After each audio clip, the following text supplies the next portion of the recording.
The Creed family, Louis, Rachel, Ellie, Gage, and their cat, Church, moved to a quaint house in rural Maine, their hearts full of hope and anticipation. The house, with its red door and sprawling yard, seemed like the perfect place to start over, far from the noise and chaos of city life. They were looking for a fresh start, just a peaceful escape from the city. The countryside promised quiet mornings, open skies, and a slower pace, a chance to reconnect as a family and leave old worries behind. But little did they know their new home bordered a place of unsettling power, a place veiled in shadows and whispers. The woods at the edge of their property seemed to hold secrets, their dark branches swaying with a life of their own. Their new home was deceptively serene, masking a darkness that lay just beyond their understanding. The peaceful facade hid a history that would soon entwine with their own lives in ways they could never have imagined. At first, their new life seemed idyllic. Days were filled with laughter, sunlight, and the simple joys of being together in a place that felt untouched by the outside world. The children, young Ellie and baby Gage, explored their spacious yard with innocent curiosity. Every corner was a new adventure, every tree a potential hiding spot, and their cat, Church, was always close by, keeping watch.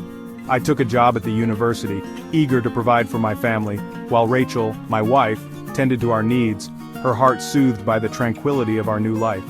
She found comfort in the garden, in the routines of home, and in watching our children thrive. Yet, there was this creeping unease, an unspoken tension that hinted at unseen forces at play. Sometimes, as dusk settled over the yard, a chill would pass through the air, and the shadows seemed to stretch just a little farther. The arrival of our friendly neighbor Judd Crandall really shattered the illusion of peaceful isolation.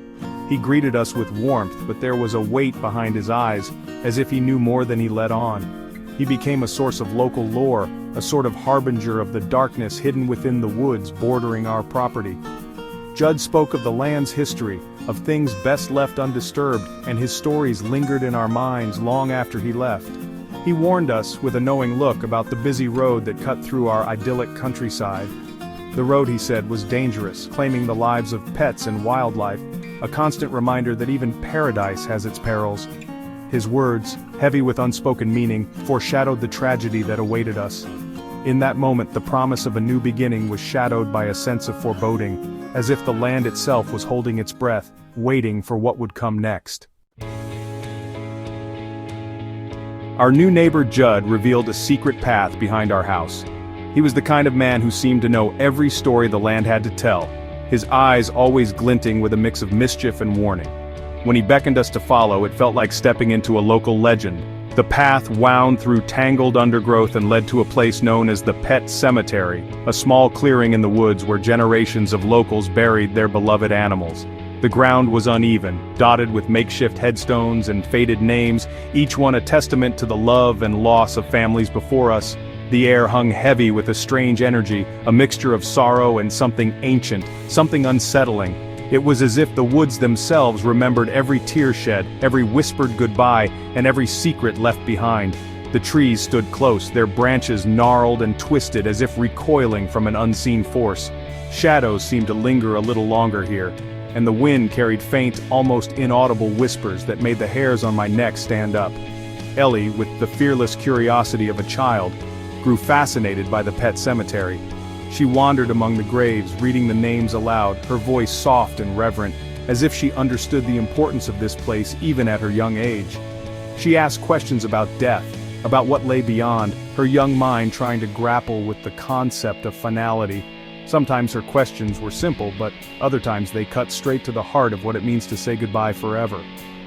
Rachel and I, honestly, we were pretty ill-prepared for such conversations, and we tried to shield her from the harsh realities of life and death. We stumbled through our answers, hoping to protect her innocence, but the questions lingered, heavy and unresolved. But the pet cemetery had a way of making death feel close, almost tangible. It was as if the boundary between the living and the dead was thinner here, and the past was never truly gone. Then one day tragedy struck. Church, our beloved cat, was hit by a truck on that busy road. The loss was sudden, jarring, and it shattered the fragile sense of safety we'd built around our family. It was a brutal introduction to the dangers that lurked just beyond our safe haven. The world outside our door could be cruel, and no amount of love could shield us from its reach. The sight of the lifeless cat filled me with dread, knowing I had to break the news to Ellie. I dreaded the moment her innocence would be pierced by grief, and I wondered how I could possibly explain the finality of loss to her. Judd, sensing my apprehension and sorrow, decided to intervene. He offered comfort in his own gruff way, sharing stories of his own losses and the strange traditions that had grown up around the pet cemetery. He guided me deeper into the woods, past the pet cemetery to an older, more ancient burial ground. The path grew narrower, the trees older and more imposing, as if we were stepping back in time with every footstep. This place, shrouded in mist and silence, held a power beyond comprehension, a power Judd claimed could bring back the dead. The air was thick with secrets, and as I stood there I felt the weight of every story, every warning pressing in from the darkness beyond the trees. Against my better judgment, I succumbed to Judd's persuasion and buried Church in the ancient burial ground. The air was thick with unease, the woods pressing in around us as if nature itself disapproved of our trespass. Every step felt heavier, as if I was crossing a threshold that should never be crossed. The experience left me deeply disturbed, haunted by the knowledge that I had done something unnatural. I tried to justify my actions, telling myself I was sparing Ellie from the pain of loss. But the truth gnawed at me. I felt a growing sense of dread, as if I had set something terrible in motion. I failed to grasp the terrible consequences of tampering with the natural order of life and death. There are boundaries for a reason, lines that should never be crossed, and I had ignored them in a moment of weakness. The very next day, Church returned, but he was not the same. There was something off about him, something I couldn't quite name but felt in my bones. His playful nature was gone, replaced by a chilling indifference. He no longer purred or sought affection. Instead, he watched us with a cold, distant gaze. He moved with an unsettling stillness, and his eyes reflected an emptiness that sent shivers down my spine. It was as if the spark of life had been replaced by something hollow and unnatural. The once loving pet had become a disturbing mockery of life, a constant reminder of my terrible mistake. Every time I looked at him, I was forced to confront the consequences of my actions. The true horror of my actions unfolded in a horrifying cascade of events.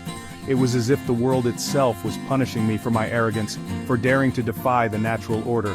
Gage, my precious son, died in a tragic accident, hit by a truck on that same cursed road. The loss was unbearable, a pain deeper than anything I had ever known.